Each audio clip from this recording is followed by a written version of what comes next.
But this whole thing, it's just a symptom of a larger problem. There's a growing anti-intellectual strain in this country. It may be the beginning of the end of our informed democracy. Of course, in a free society, you can and should think whatever you want. And if you want to think the world is flat, go right ahead. The Earth isn't flat. And by the way, this is called gravity.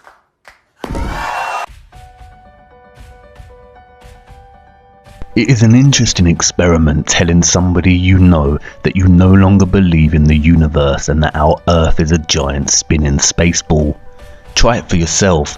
I guarantee they will tell you you're crazy, or at least look at you like you've lost your mind.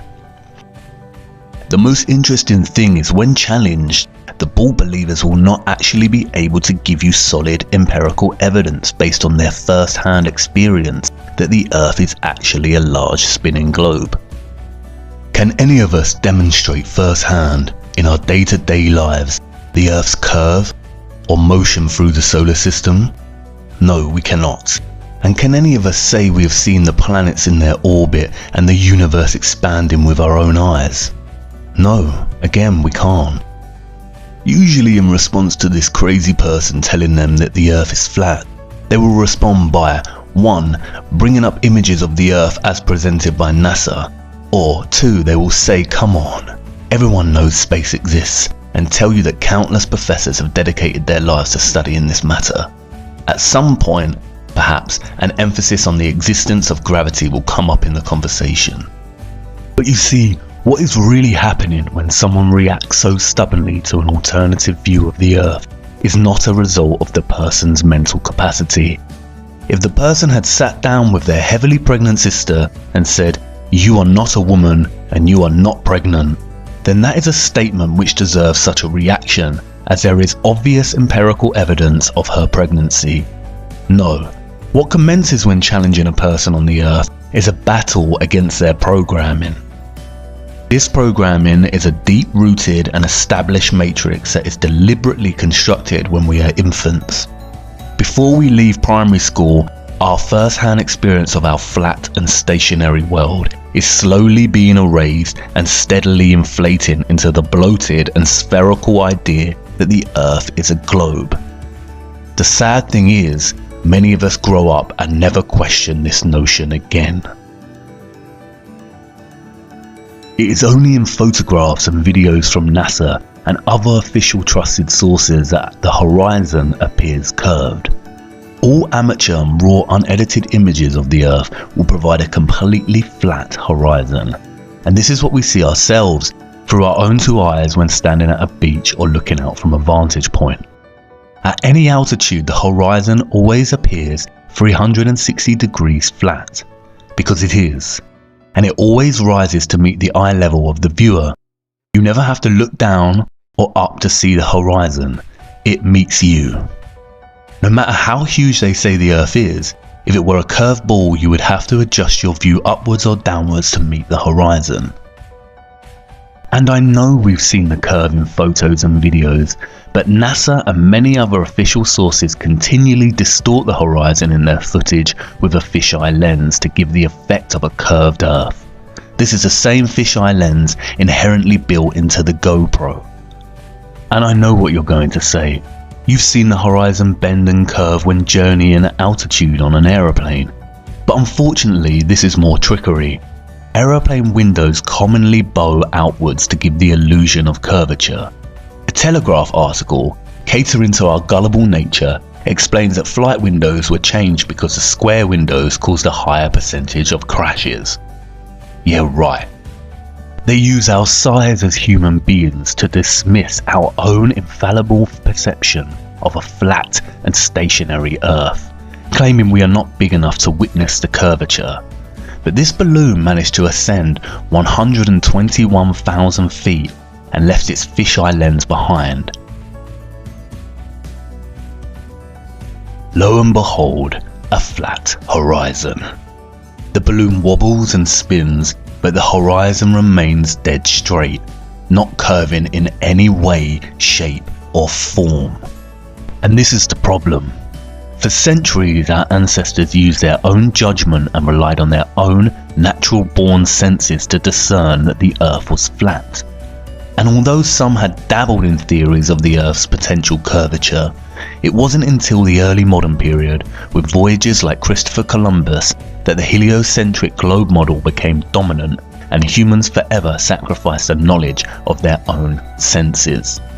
And the heliocentric model is so blatantly flawed and nonsensical that it's astonishing that it even gained traction.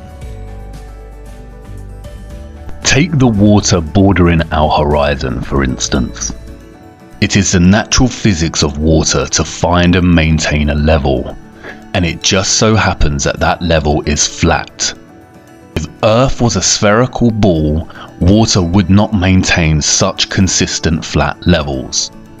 We are used to water doing this and this, but we have never in all our lives on Earth witnessed with our own eyes water do this. Water does not bend. It's not called sea level for nothing, you know. And if water did not always find a flat level, then why would we use tools such as this to achieve accuracy? Again, water does not bend. Rivers, for instance, always run down to sea level. If Earth was a rotating ball, then inevitably many rivers on Earth would, at some point in their journey, have to flow uphill. As Eric DeBay points out, the Mississippi is 3,000 miles long, which means it would need to run uphill for 11 miles on a globular Earth. He also points out that a portion of the Nile runs for 1,000 miles with a fall of only 1 foot. Again, if the Earth was a spherical ball, this would be impossible. The scientist magicians of our world claim that the Earth is 25,000 miles in circumference. But spherical trigonometry dictates that the surface of all standing water must curve downward at 8 inches per mile, multiplied by the square of the distance. That means that a 20-mile stretch of water would dip 66.68 feet on either side of its central peak. Every time scientists have tried to find these dips and bends, however, water always proves to be completely level and flat. There's a growing anti-intellectual strain in this country. When building railway tracks, roads and bridges, architects and engineers never account for any curvature. Engineer W. Winkler was published in the Earth Review regarding the Earth's supposed curvature, stating, "As an engineer of many years' standing, I saw that this absurd allowance is only permitted in school books. No engineer would dream of allowing anything of the kind. I have projected many miles of railways and many more of canals, and the allowance has not even been thought of, much less allowed for. This allowance for curvature means this, that it is 8 inches for the first mile of a canal, and increasing at a ratio by the square of the distance in miles. Thus a small navigable canal for boats, say 30 miles long, will have, by the above rule, an allowance for curvature of 600 feet.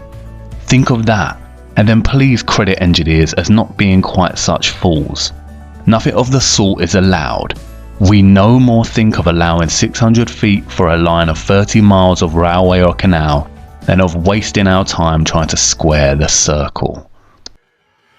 There's a growing anti-intellectual strain in this country. If the Earth was actually a globe, spinning at a mind-numbing 1,000 miles per hour, how is it that we do not feel its motion? There is not a single person on Earth that can testify to feeling the Earth's alleged spin. We feel the motion when travelling in a car, train, boat, plane, and can experience motion sickness. The scientist magicians will tell you that we do not feel the Earth spin because it is spinning at a constant speed. They often use the analogy of a train ride. We only feel that we are moving when the train changes speed.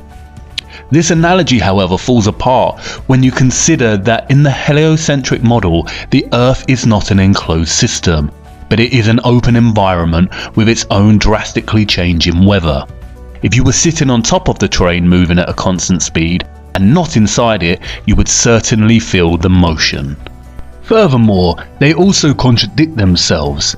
In a 2016 article titled NASA Study Solves 2 Mysteries About Wobbling Earth, they state that the Earth does not always spin on an axis.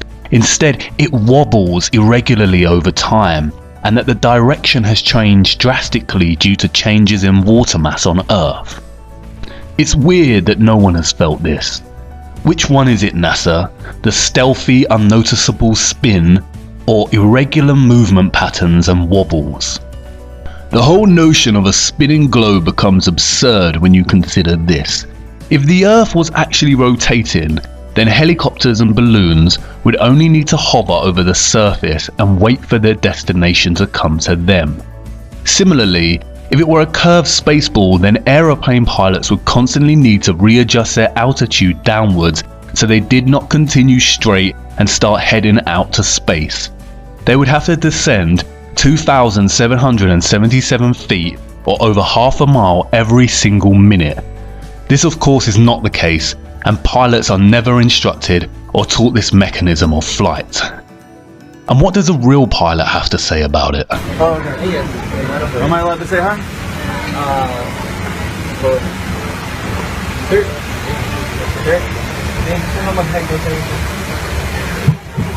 Hey, I just want to say thanks for the smooth flight. Right. I did have one question. Is there like a specific angle of downward tilt you have to fly at? 3 degrees. 3 degrees for the curvature of the Earth? Oh, for the Earth? Because, No, we just fly over the troposphere. Really? Yeah. Do you have to keep like kind of going down because? No, we actually have to nose up. It flies. Yeah. Really? Because I was reading some stuff on the flat Earth that made a lot of sense. Have you looked into it? Which one? Sorry? I was reading a lot of stuff on the flat Earth. Okay, yeah. True. It's true? Yeah. Okay, Yeah. alright, cool. All Hey, right. God bless, brother. Alright, have a good one. You too. Crack on. I just got one question to ask. Flat or a ball? Flat or a ball? What's that? Well, I never feel as breaking round. If we live on a ball, surely we'd have to fly around it. Yeah, it feels like flat or a ball. Flat. Not a ball.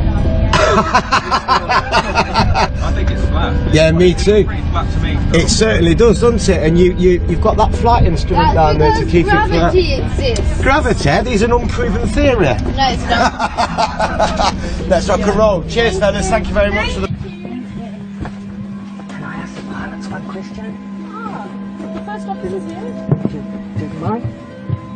He's got a question for you. Hello, mate. How are you? Yeah, good. I'm a fellow, Casey Josh, I'm a fellow, just PPL, pilot, yeah. Yeah, nice. I've got a couple of serious questions to ask you. Okay, here we go. Yeah, there's a big time. Curvature. Curvature. Yeah. Yep. We don't allow for curvature, do we? For anything, not for you usually. Yeah. No, we're round, we're a disc, aren't we? Round and flat. Yeah. Sorry. Hey, look, honestly, quite seriously, Yeah. we are, aren't we? Yeah. Thank you, mate. Thank you for being... If the Earth is actually rotating, flight paths would become very messy. Flying west from New York to California is 2,441 miles, which takes just under 5 hours on a commercial flight. If the Earth is spinning eastwards at 1,000 miles per hour, then not only would this flight take a lot less time, but it would also make it near impossible to fly back the other way due to the constant rotation of the Earth. It would be like trying to run up a very long and very fast downward escalator. And what about the weather? If the Earth and atmosphere is spinning at 1,000 miles per hour, then don't you think it would be impossible to see such stationary clouds and weather formations like we do? Not to mention that clouds often crisscross in their pathways. This would be impossible if the Earth's spin was a reality. Thomas Winship states, "Let imagination picture to the mind what force air would have which was set in motion by a spherical body of 8,000 miles in diameter. which in 1 hour was spinning around 1,000 miles per hour, rushing through space at 65,000 miles per hour and gyrating across the heavens. Then let conjecture endeavour to discover whether the inhabitants on such a globe could keep their hair on. If the Earth globe rotates on its axis at a terrific rate of 1,000 miles an hour, such an immense mass would of necessity cause a tremendous rush of wind in the space it occupied. The wind would go all one way, and anything like clouds which got within the sphere of influence of the rotating sphere would have to go the same way. The fact that the Earth is at rest is proved by kite flying. And honestly, if the Earth was a fast rotating globe, then wouldn't the oceans and other bodies of water be pushed away from the Earth in the same way as when a wet tennis ball is spun rapidly, the water sprays outwards? The scientists magicians have an answer for this. They call it gravity. And by the way, this is called gravity. The scientists magicians are at it again, weaving their spells and telling us tales of a powerful force keeping us rooted to the Earth. If gravity was such a powerhouse, then birds would struggle to fly. Insects would not be able to use wind to navigate. Monkeys would not climb and jump among trees with ease. Planes would not be able to take off from the ground. Trees would not be able to overcome gravity's pull when their growth towards sunlight and would begin to bend towards the Earth the taller they became. And if gravity exists and has the power to bend and wrap the oceans around a gigantic spinning ball, then humans would certainly struggle to lift their arms and legs. Legend has it that an apple fell on Newton's head as he sat under the tree, and this was the catalyst for his great discovery of gravity, which claims that objects are attracted to large masses and gravitate towards their centre. However, when they talk about gravity, what they are actually referring to is the law of density relative to mass. It is a scientific fact, verified by undisputable evidence, that when objects are placed in mediums with less density, they sink, and when placed in mediums with higher density, they rise or float. For example, a rock in water will sink because the object's density is greater than the water's density, as will a ship's anchor.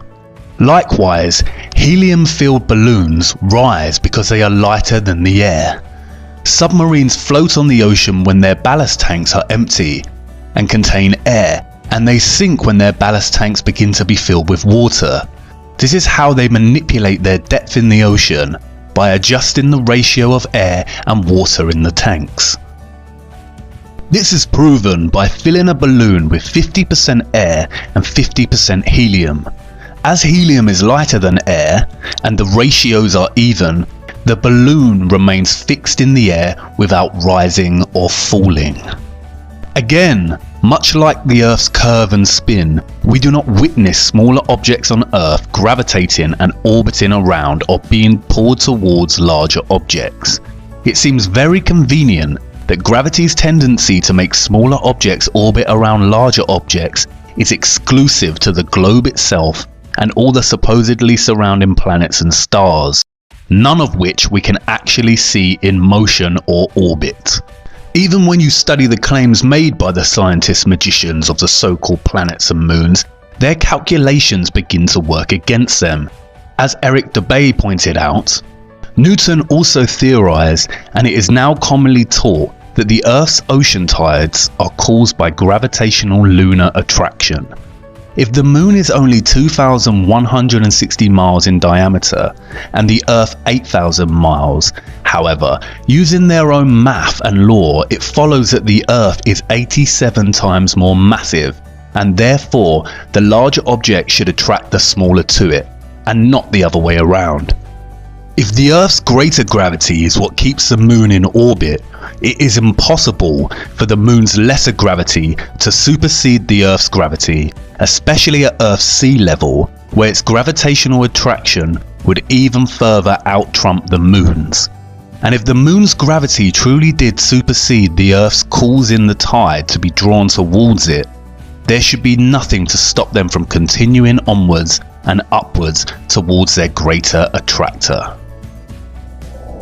There's a growing anti-intellectual strain in this country. Ultimately, Newton's gravity erased the common sense of up and down, and in its place normalized the preposterous idea that this is possible.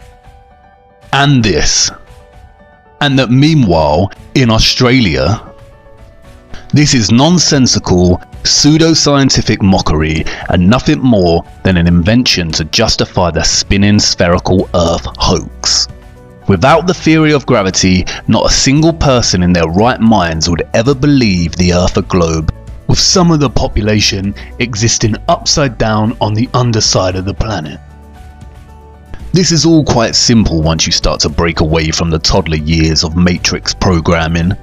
The laws of perspective and density perfectly explain the natural workings of our world.